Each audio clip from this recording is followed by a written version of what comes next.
What's up, weirdos? What's going on, guys? Good morning. How are you guys? How is it going today? M2's looking good. Bitcoin's looking strong. Ethereum's breaking out.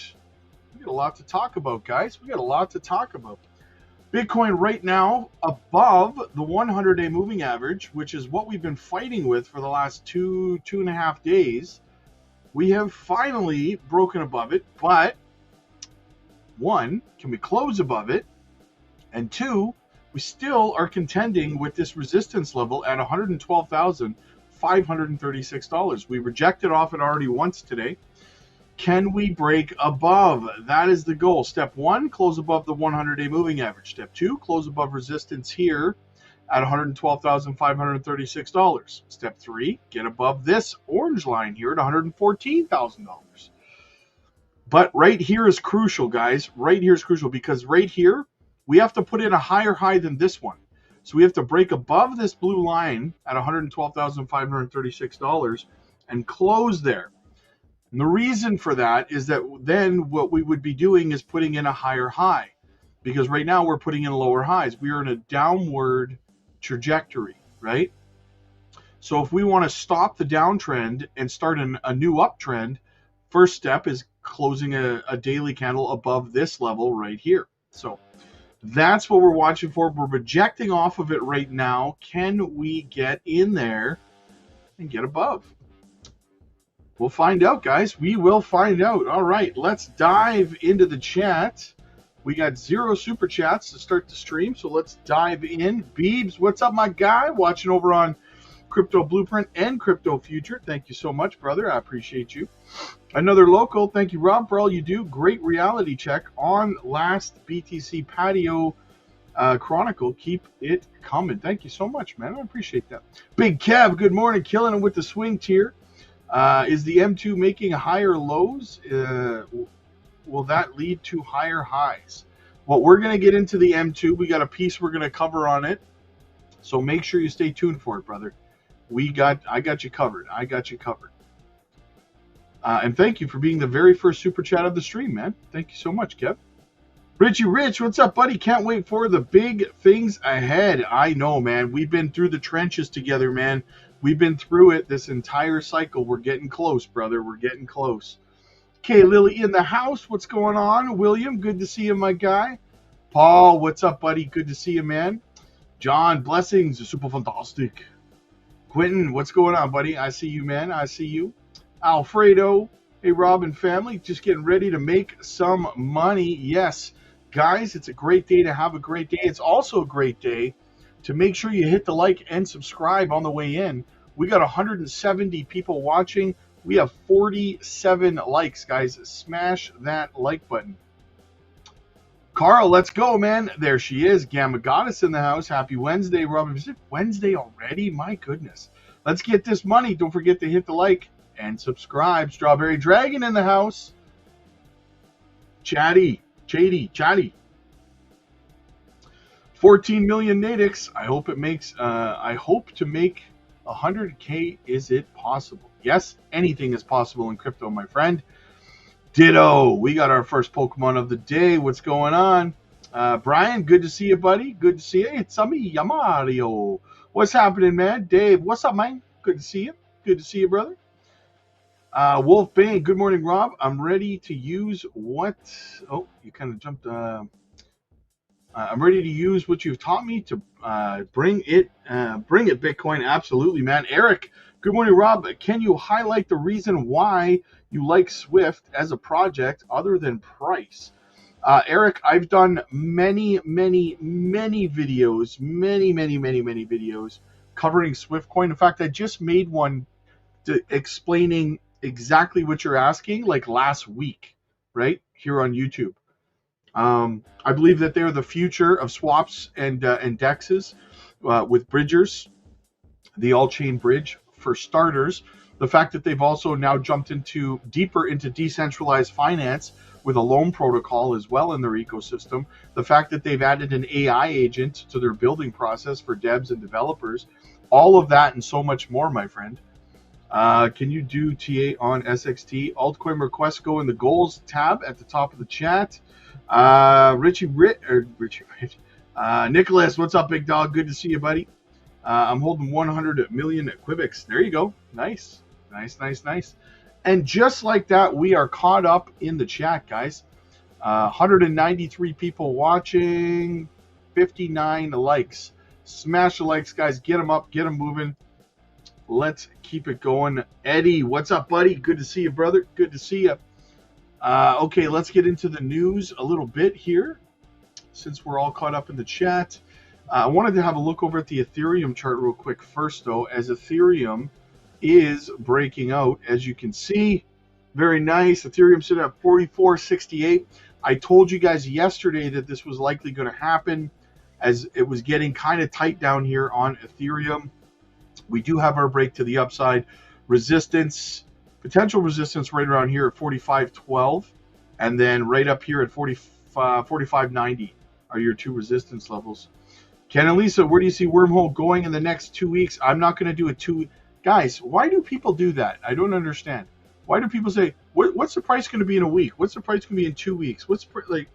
I understand, like, when people ask, what's the price target for, like, the peak of the bull run or something, but, like, there's some weird, obscure timelines out there that people ask, and I don't know why they do that. I don't know. That's so strange to me. Honestly, Ken, I have no idea, brother, in 2 weeks. I have no idea. Right now, there's so much uncertainty in the market. We got rate cuts coming in. Are we going to dump going into the rate cuts? Are we going to pump going into the rate cuts or after? There's so much up in the air right now. We've got market manipulation happening. Anyone who's telling you they know exactly what's going to happen right now in the markets is full of baloney. Wolfbane, what's up, man? What's the price tomorrow? 9.5 plus 4 pennies. All right, let's keep going. Let's get into the news a little bit here, guys. Here we go. We got to give a quick shout out, as always, to the channel sponsor, Decent Biometric Wallet. Not your keys, not your coins, guys. Use our link down in the description. Get yourself a 2-for-1 deal on the biometric wallet today. Keep your crypto safe. Keep it off exchanges. You can swap, take profits, and even stake your crypto right on your Decent wallet. You love to see that. All right. Let's get into some of the news, shall we? First up, obviously, Ondo. Big day for Ondo, guys. Ondo price targets 70% surge as it launches a tokenized stocks platform. Ondo price continued its recent rebound as the total value locked in its network jumped to a record high, and as it launched a markets platform for trading stocks, indices, and exchange-traded funds. Ondo token rose to 96 cents 75 as it approached a crucial resistance level at $1. This price is well above this week's low at 85.16. The main reason for the ongoing Ondo crypto price rebound is the launch of Ondo Markets as it expands its tokenized offerings. Ondo Markets is a new platform allowing investors from many countries to buy and trade American stocks and other assets. Some of the top stocks available on the platform are NVIDIA, Palantir, Intel, and Amazon. It launches with 100 assets, which will continue to increase over time. The concept of tokenized stocks has become popular in the past few months as companies target international customers. Robinhood has already launched tokenized stocks in Europe, while firms like Kraken and Let's Exchange have done so as well. Ondo Markets joins the project's other tokenized assets. Its USDY and OUSG have accumulated over $1.5 billion in assets as investors use them to generate yield. Ondo also runs Flux, a platform that enables users to lend and borrow stablecoins against tokenized U.S. treasuries. It is similar to Horizon, which Aave launched last week.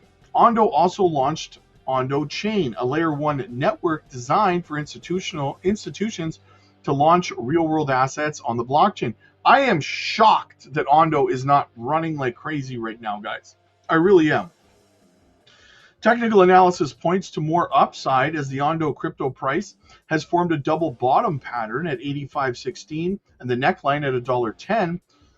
The Ondo is attempting to move above the Ichimoku cloud, which will confirm a bullish breakout. It has also confirmed an inverse head and shoulders pattern, which neckline is at $1.1260. Therefore, the most likely scenario is that the coin stages a strong bullish breakout initially to the neckline of $1.1260, up by 16% from the current level. A move above that level would signal more gains, potentially $1.6392, up by 70% from the current level. A drop below the double bottom pattern will bring us back down to 85.15. However, so are we about to see Ondo make a run up to about $1.63, almost $1.64? Let's freaking go. Candyman, what's up, buddy? Proud to say my wife really spoils me. I married her for her personality, and she has thrown in 5 more for free. Sometimes I'm lucky. I get to experience them in one day. Nice. Well done. You and me both, brother. You and me both. Danny, good to see you, buddy. Going to be playing some Warcraft later today, man. Where do you see Ondo going by zone? Just got dry powder. Well, I just read the short-term projections for Ondo, but I think Ondo minimum should be $10 minimum in this cycle. Fridge, what's up, buddy? Morning, boss. We're going to see Zebek hold, or are we going back down to 2035? Well, what do we got here? 2035. Yeah, that's a strong support. Well, I mean, we got to, if we want to continue to the upside, Zebek's got to break above 427. So we got to break above that if we want to have any chance. Well, maybe a little lower. 20424. We break above that, then it's we should continue up to the upside. But if not, we could come back down and retest 20358 for sure. Venom, what's up, man? Rob is the man that always keeps us informed. Thanks, bro. Hey, no problem, Venom. Good to see you, man. Good to see Ondo bigger than its price. Yes. Ben, thanks. I typed before you read. No worries, man. Biddy bye-bye above 113K. Let's go. Biddy bye-bye Bitcoin. Let's go. Absolutely. All right, so let's continue on. What else do we have in the queue for today? Check this out, guys. We got Rep French Hill. Kind of stuttered there. On the Clarity Act in the House. Check it out. Mr. Chairman, let me get your take on the digital assets legislation. You just mentioned the Genius and Clarity Acts. The Senate Banking Committee still discussing the framework for that Clarity Act. Senator Tim Scott chairs the committee, and he said that he believes there will be between 12 to 18 Democrats open to voting for market structure on digital assets. How are you expecting this to play out? Isaac, what's up, buddy? Well, I've really enjoyed working with Kirsten Gillibrand and Cynthia Lummis, both who've been real leaders. Chairman Tim Scott in the Senate has put together a working group on the digital assets framework. The Clarity Act in the House, which I wrote, got 78 Democrat votes here in the House. Back in July, we sent that to the Senate with really a suspension level vote. We got such overwhelming support by Democrats and Republicans. I would hope that the Senate would consider taking up the Clarity Act in their process and simply making improvements to it. I think that would be a great approach. But Tim Scott and his working group and the leadership of Subcommittee Chair Lummis and John Bozeman on the Ag Committee, they all have this at a top priority, and I hope we can get this done in the next few weeks. Let me get your take on what Larry Lindsay says about this, Mr. Chairman, because the Lindsay Group out with a report saying widespread crypto adoption is not without consequence. And the firm writes that the ramifications of the Federal Reserve losing its semi-monopoly status as the supplier of money has wide implications that are often not discussed. At the At the Kansas City Fed Jackson Hole Symposium that I was at last week with Christine Lagarde, a lot of people were talking about this, including Fed Governor Mickey Bowman. And Mickey Bowman said she called digital assets a seismic shift in the way we think about money, value, and the fabric of our financial system. She said that if the Fed is unable to adjust to this new technology, it will bypass the traditional banking system. What do you want to say to people who are worried that if the depositors flee to blockchain, the cheap source of bank funding disappears, and it has a real impact on the banks? Well, I think banks will offer dollar-backed stable coins as a new payment rail through their corporate treasury functions for businesses, and they'll offer it to consumers that have a demand for it. It's not widely accepted at the point of sale. So I think that's a long-term thoughtful position to take and think about the risk of that. But I anticipate a dollar-backed payment stablecoin being used mostly for cross-border trade. They don't pay interest. It's not meant to be a bank. It's a payment rail, like we use credit, debit, we send wire transfers, we use cash.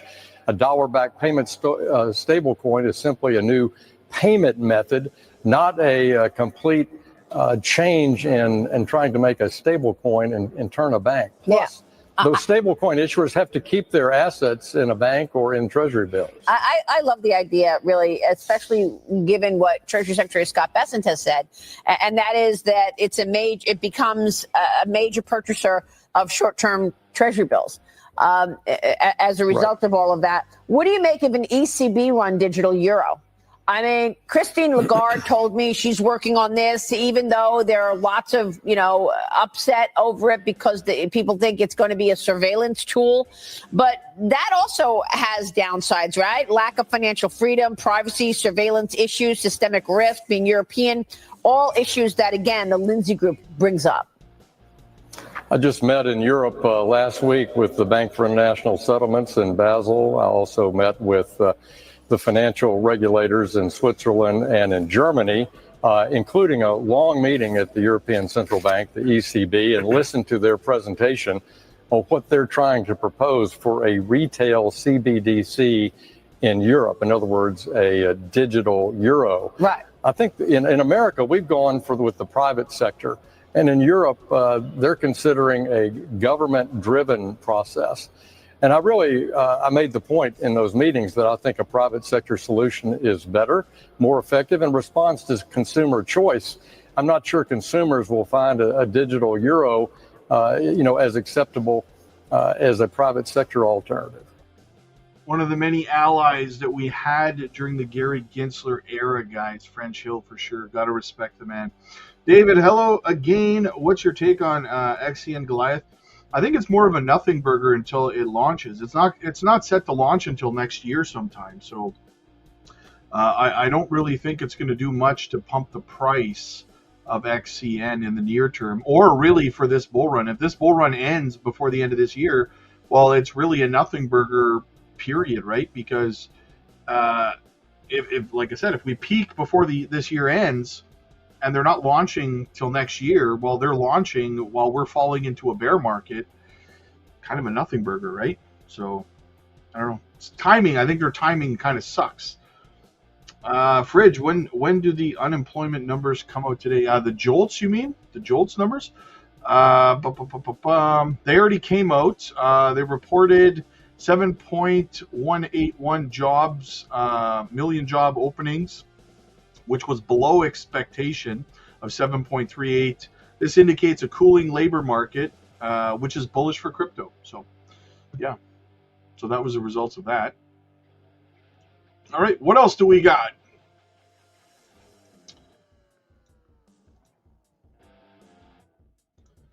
Rob, XCN or Swift, which one I see a better ROI?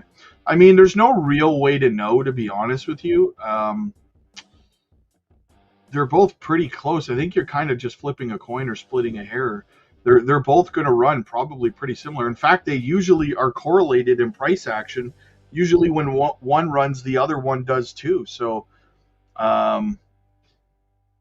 probably, I don't know, maybe Swift. I don't know, Swift. David, thanks, Rob. Keep up. Take care. Hey, no worries, brother. No worries, man. Absolutely. Will the Fed cut rates soon? Recent moves by Jerome Powell indicating a possible interest rate cut have been intensified optimism regarding future monetary policies. This prospect is particularly heartening for those in the cryptocurrency sphere, despite ongoing efforts to dismiss a prominent Fed member, Cook. Even with such distractions, the likelihood of a rate reduction remains high, implying a significant shift in economic tactics. The Federal Reserve is altering its strategy, moving from a strict focus on controlling inflation to emphasizing employment rates. Scheduled for September, this expected policy shift marks a hopeful change for crypto enthusiasts. As the interest rate announcement approaches, members of the Fed have shared insightful commentary that sheds light on future expectations. Fed member Christopher Waller emphasized the stabilization of a 10-year Treasury bond yield, advocating for rate cuts in the forthcoming meeting. He pointed out the possibility of successive rate cuts depending on the developing economic landscape. He highlighted the aim to avoid disturbing the labor market while noting the expected temporary nature of any inflation surge, with a target return to 2% in half a year. So he's advocating for multiple rate cuts. Hey Rob, if Ondo is going to be at least $10 this cycle, any idea how high it could go next bull run? No, man, you're literally asking me for a price prediction for 5 years from now. I don't have any idea. There's an entire bear market of development and potential catalysts, both positive and negative, that can happen over the course of the next 4 or 5 years that could determine the outcome of the price. Anybody who is giving you a price target for 5 years from now for the next bull run is just pulling numbers right out of their ass, right? That mean nothing. I could give you a number, but it wouldn't mean anything, right?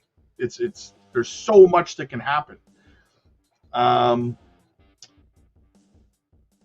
Fed member Alberto Muslam contributed his perspective, focusing on labor market balance, estimated at 30,000 to 80,000 new jobs monthly. He cautioned against over-focusing on single economic objectives, recognizing inherent risks. He forecasts inflation to align with the 2% target by mid-2026, while predicting that tariffs will influence the economy moderately over the coming quarters before effects become negligible. He suggests a moderated policy stance aligned well with existing economic indicators as the Fed's decision on interest rates looms. The expectation of a cut is solidified by market conditions. So, yes, I believe we will see a rate cut.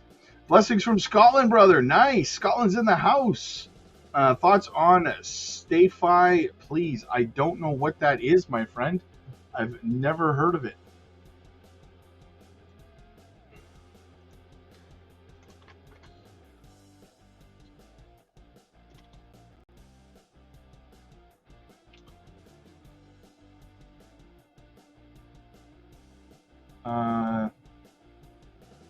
Despite the fact that I like the Polygon network, it's not doing anything this cycle, really.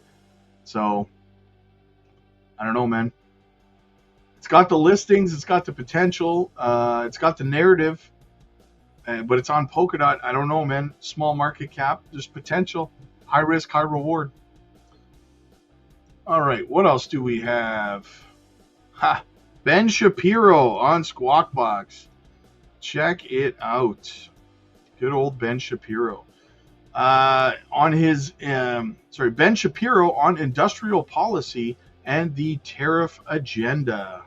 President Trump said he would ask the Supreme Court for an expedited ruling to overturn an appeals court decision that found most of his tariffs are illegal. Joining us now is Ben Shapiro, co-founder of the Daily Wire. His latest book, Lions and Scavengers, The True Story of America and Her Critics, is out. we could have started rolling the cameras.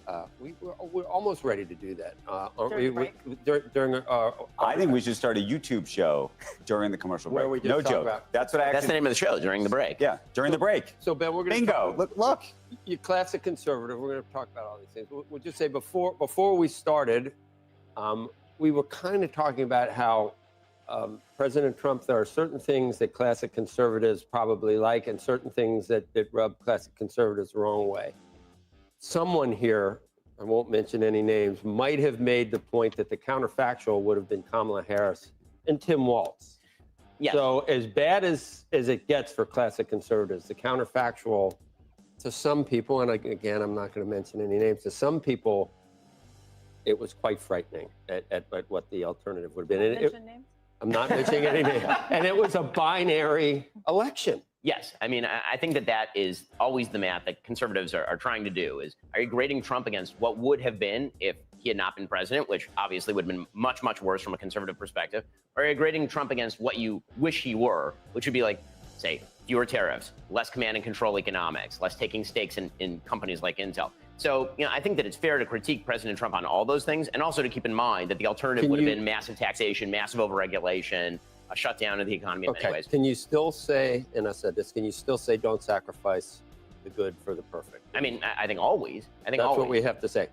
I'll just say one thing about Intel, and this is where I finally found some solace. The CHIPS Act gave them that money with the craziest conditions attached to it. Perfect democratic, the way they do industrial policy.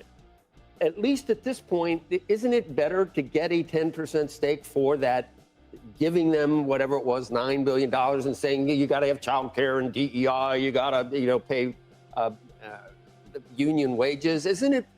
Isn't this less bad? Can't you say, okay, it's all right? I mean, I think that it is less bad. And then the best would have been rescission, right? I mean, the best would have been if Trump actually wanted to cut, he would actually try to rescind a lot of that spending in the way that he has done. Just don't even give it to him at all. Well, yeah. I mean, because now you have the government. If Intel continues was that possible, or was it possible to just? I mean, they're trying rescission on a bunch of other stuff. So theoretically, they could have tried to cut off the funding and go to Congress to try and actually renege on some of that funding. How about the NVIDIA? You give us a cut and you can do whatever you want. I mean, that I think has less to do with the government taking in revenue from NVIDIA. And that's a really open question as to whether NVIDIA should be selling H20s in China. I mean, that's a real national security issue. That really is. And I think that if we're trying to box in China, then there are a lot of things that I wish the Trump administration were doing to further box in China, including, by the way, lowering tariffs on India, South Korea, Japan, so do you and think all it's the a rest. mistake then to allow these chips to be sold at all? Or do you think that there's the VIG, if you will, has anything to do with this? I mean, the thing I've argued Chinese is don't even want the H20s anymore. right. The thing I've argued is if we want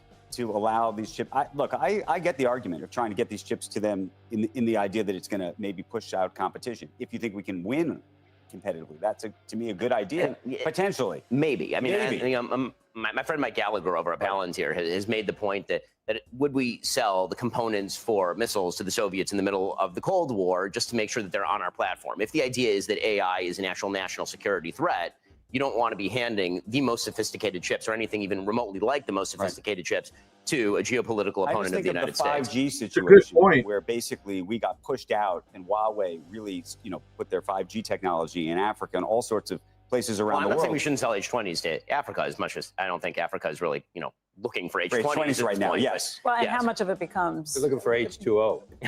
Well, how much of it becomes issues where they in turn eventually pass it on to the Chinese? Well, that's been the question. I mean, if we worry about the Chinese stealing our IP, we may as well worry about, the 600,000 Chinese students who are coming into our universities. I mean, that's actually a major issue for conservatives as well. And again, this comes back to, I think, what you were saying earlier. Are we grading Trump against what would have been, in which case, much better than what would have been, or are we grading him against what I would love to see? And, I think that we can do both. I think we can be honest about saying it would have been way worse if Kamala Harris were president. And we can also say, I wish that the policy on some of these matters were better.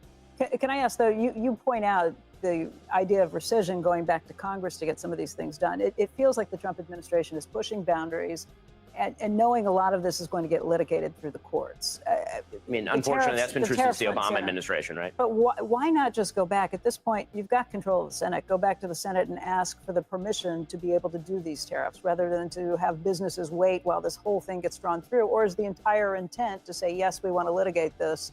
We want to see what the Supreme Court I think that the president really does want the tariffs. I mean, I think that he believes that he's going to bring manufacturing back on shore and that he's going to rejigger balance of trade and all this sort of stuff. I think that the question of the Senate is really one of the filibuster. And the proposal that my friend Jeremy Boring has made, and I think that it's right, is that actually the Senate majority leader should go to the Democrats in the Senate and say, you know what, you like the filibuster when we're in power, and we like the filibuster when you're in power. How about a constitutional amendment to enshrine the filibuster, and it gets passed within the next 12 months where we nuke it? Right, because it seems to me that if you want to set the rules going forward, then set the rules going forward. But I think what everyone is fearful of on both the right and the left is that the side I don't like is going to nuke the filibuster and then do whatever the hell they want the minute they gain control of the Senate. I got a tariff question for you, which is how you think about tariffs, how you think about national security in the context of tariffs. We have an automobile industry that we talk about all the time that I think if we had no tariffs, we would be effectively taken over by BYD and the Chinese car companies. I don't know if you think that's... but I think people would be able to buy cars at much. I'm not buying a BYD. No, you'd be able to buy much cheaper prices. You'd have real competition in the market, and eventually, I think it would be probably very bad for Detroit. By the way, Elon Musk has said that we would be slaughtered. And Germany. And by the way, I think it would hurt VW too. I mean, it would hurt all of these. I wasn't talking about VW. Oh, okay. It would hurt all of these. It would hurt all of these companies. And so the question is there a national security issue to making sure that we manufacture cars in this country? By the way, we don't manufacture even, for the most part, refrigerators in this country. You would think that's a national security issue if you thought, you need to have all this stuff made tariffs the solution here. Well, I think that the national security implications are less to do with the car industry than to do with the kind of technology that China is loading up into the BYDs. I mean, this is a real national security issue because China does, in fact, gather data using every single tool at its disposal. Right. On all of their tools, which is why I think the Trump administration should shut down TikTok. Okay, Congress passed a law. TikTok needs to be shut down. This kind of playing games where you push off the limit on shutting down TikTok, which is a gigantic Chinese misinformation operation. Where are the conservative Republicans in Congress and the Senate, screaming from the rooftops about this? Well, I mean, I think there are some, but I mean, listen, the president of your own party is a very difficult person to stand up to on some of these matters, and I think that there also is the hope for a lot of Republicans, which I think is largely justified, that President Trump. Everyone always thinks that the President Trump has no strategy to that's not right. President Trump has heterodox ideas, and then he is responsive to reality. So what he tends to do is push a limit, and then when the limit pushes back, then he accepts it and he adjusts. It's got some good points. It's got some good points, guys. A lot of teenagers out there are going to be upset if they get rid of TikTok. Luckily, I don't think my kids use TikTok. Ramona's in the house. Happy Wednesday. Please hit the like and subscribe. Amen to that. Amen to that. Fridge. Wait, Rob Sponestone. This channel has changed. Absolutely. Hangman. I believe Bitcoin will top out in September. Altcoins will begin its parabolic run in October to the middle of November. Nothing will change. I like that. I like that, my friend. I dig it. Cody, my guy. Smash that like button. If you haven't joined the Patreon, do it. You will be happy you did. Love this community. You're all amazing. Absolutely, brother. 550 days after the Bitcoin halving, history will not change. Don't believe Bitcoin will extend until 2026. I agree, Hangman. I think Bitcoin will top before the end of this year. The only thing that's possible is altcoins could run into January, maybe February, as altcoins do tend to pump after Bitcoin does for about, let's say, 8 to 12 weeks afterwards. So that could lead us into January, but that would not break the 4-year cycle because the 4-year cycle is based on Bitcoin. So if Bitcoin does top before the end of this year, 4-year cycle is still intact. September will be bullish. I dig it. I dig it. All right, global M2 hits record high. Is Bitcoin next? In a major economic development, the global M2 money supply has reached an all-time high, signaling a surge in global liquidity. M2 is a broad measure of the money supply, including cash, checking deposits, and easily convertible near money. When this metric climbs, it often points to an increase in available capital flowing through global markets. Historically, such rises in the M2 have had significant implications for Bitcoin and other cryptocurrencies. Increased liquidity often finds its way into high-performing, high-potential assets, and Bitcoin has consistently benefited from this trend. There's a strong historical correlation between the M2 growth and Bitcoin's price increases.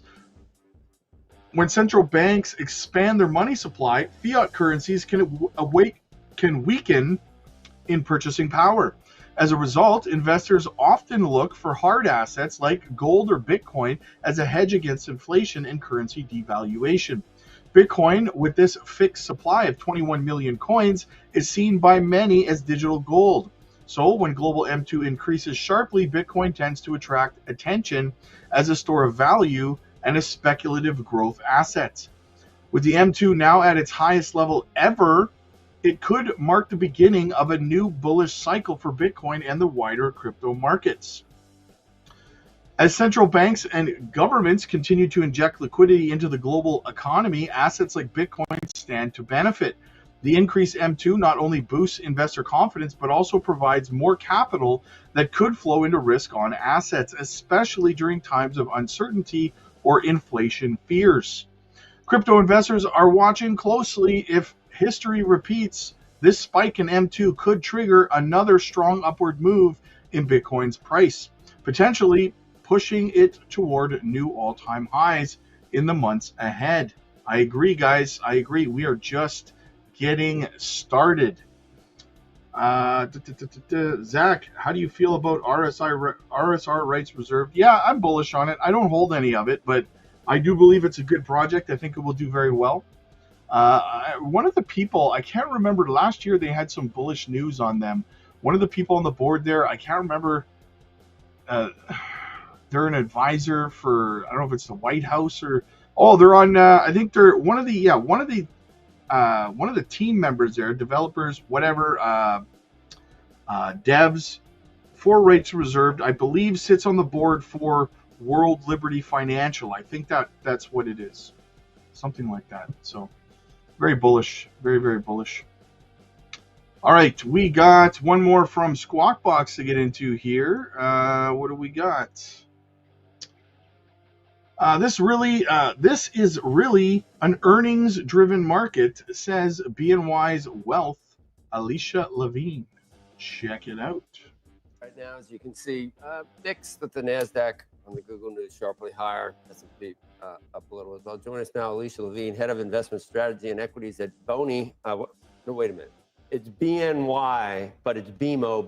BMO, you pronounce BMO, right? But we're BNY. But you're not Boney. Okay. We are BNY. You're BNY. Okay. I was just briefly was concerned. I wasn't actually.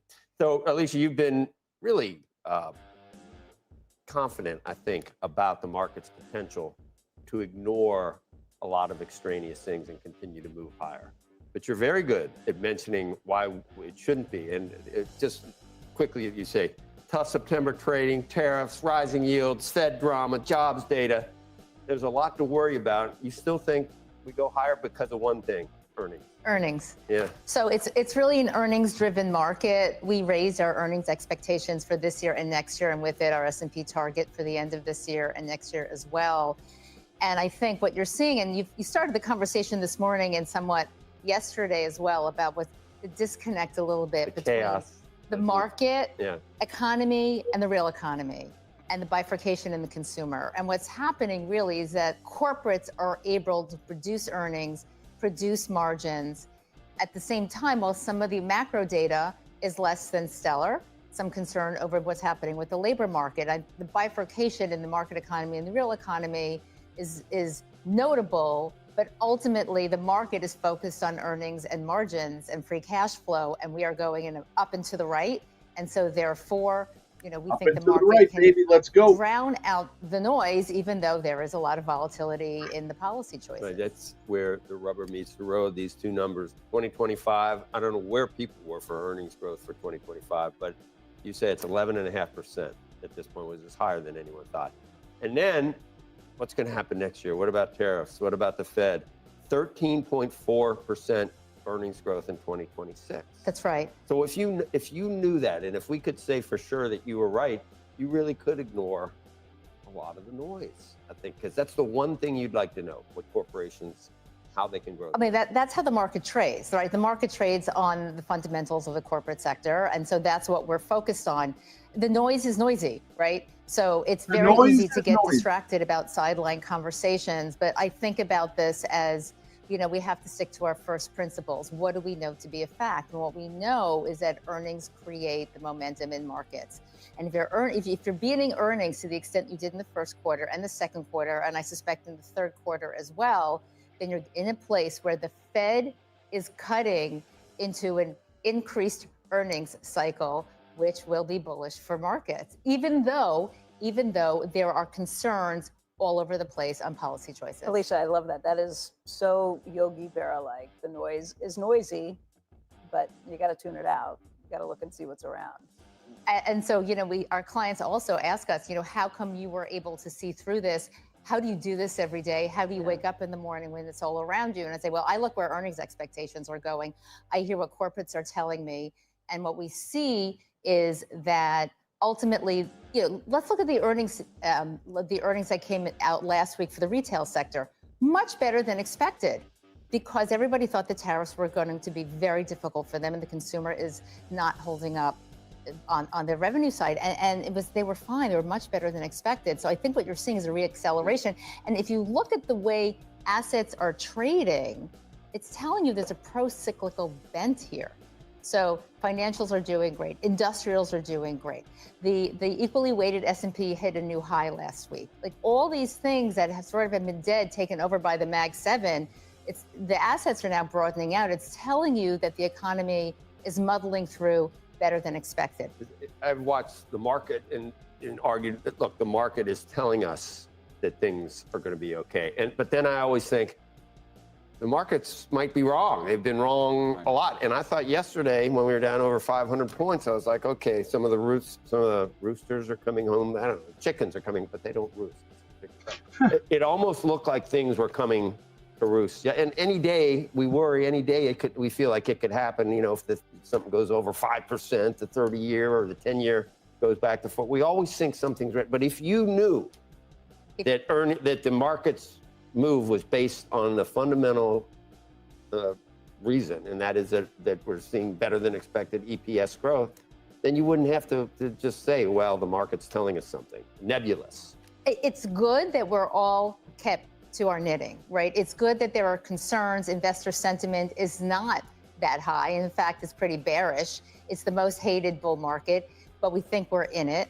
I think that the earnings will keep it going. The one risk here, the real risk, and you know, I sent you the notes here, the risk is that the margin growth and the free cash flow that have allowed the market to be in a higher multiple regime. Right, from tariffs could go down, right? That's the risk here. The risk is that the margins start getting clipped from the tariffs, and at the Mag 7, they're spending so much that the free cash flow ultimately over 2 years goes lower. That's your risk to the market. Okay. So, but as a result, 6,400 holds. By the end of the year, you're 67 possibly, and then for next year, what, 7,400 by the end of 2026. That's the top. We do. And that's not even. That wouldn't be that much of a gain next year. No, I mean the numbers are getting big, right? And then when you think about where earnings are going, if you're growing off a base, we did this in mid to late August. That means by the end of 2026, the increase is quite. That'd be 10% though next year. Anyone would sell right, over which is not unreasonable. No, and good. The Fed is cutting into increased earnings cycle, with assets telling you there's a cyclical growth upswing. Let's go. That is the thing to remember. That is the key thing. Can bond yields globally, jolt the markets? Of course it can. You can easily have a 5 to 10% sell-off. That's normal. But if you're playing the long game, and we play the long game, we're focused on earnings and we're focused on the direction. If you ask me, you're not bullish enough, in my opinion. You have no idea what's going to happen. If you are new to crypto and you've never experienced any of this stuff before, guys, you have no idea what's about to happen. Your mind is about to be blown in ways you can't even imagine. You're going to be sitting there going, how did this even happen? Shannon, what's going on, man? Good to see you, brother. Good to see you. Joy is in the house. What's going on? Jake the Snake, my guy. Everybody better listen to Happy Joy. Little Ren Stimpy there for you. Joy Joyce. The Eagles are coming home to roost, yeah. Kong City, the summer of Sideways is over. We're ready to rip Roberto. Let's go. Absolutely. I concur to that. So, looking over at Bitcoin, guys. Yeah, I got a cough. Sorry, guys. The throat's still messed up. Looking back over at Bitcoin, we are still trying to break above resistance here. 112,536, this blue line. We got to get above there today. We got to close above there. We have what? We have 8 hours and 19 minutes left until this daily candle closes. So we do have lots of time to get above there. We'll have to see what happens. Ethereum's having a that's not Ethereum. Never mind. Ethereum still pumping. Yep, still pumping. ETH's looking good, almost 4,500. So yeah, this is what we're waiting for, guys. Can we get above today? Put in a higher high. That's what we want to see. Gamma God, is Bitcoin pumping a little bit? Yes. Can we get above and close above, though, guys? Remember, it matters where we close these candles, not where they wick to. So, all that being said, guys, listen, we will be live this afternoon over on the Patreon. I did just enter a new swing trade over there. It's open right now, guys. Do not miss out on it. We've been knocking it out of the park with our swing trades over on the swing tier. So check that out. The link is in the chat. It's in the pinned comments. It's in the description. And yeah, we're live, like I said, later today. If you want to get into your swing trades, make some passive income, you want to book one-on-one coaching calls, if you need exit strategies, portfolio structure, whatever it is that you need, jump over to the Patreon. Join me and thousands of other members today over in the Patreon community. Click like if you like this video. Click subscribe if you really liked it. I'll see you guys in the next one. God bless.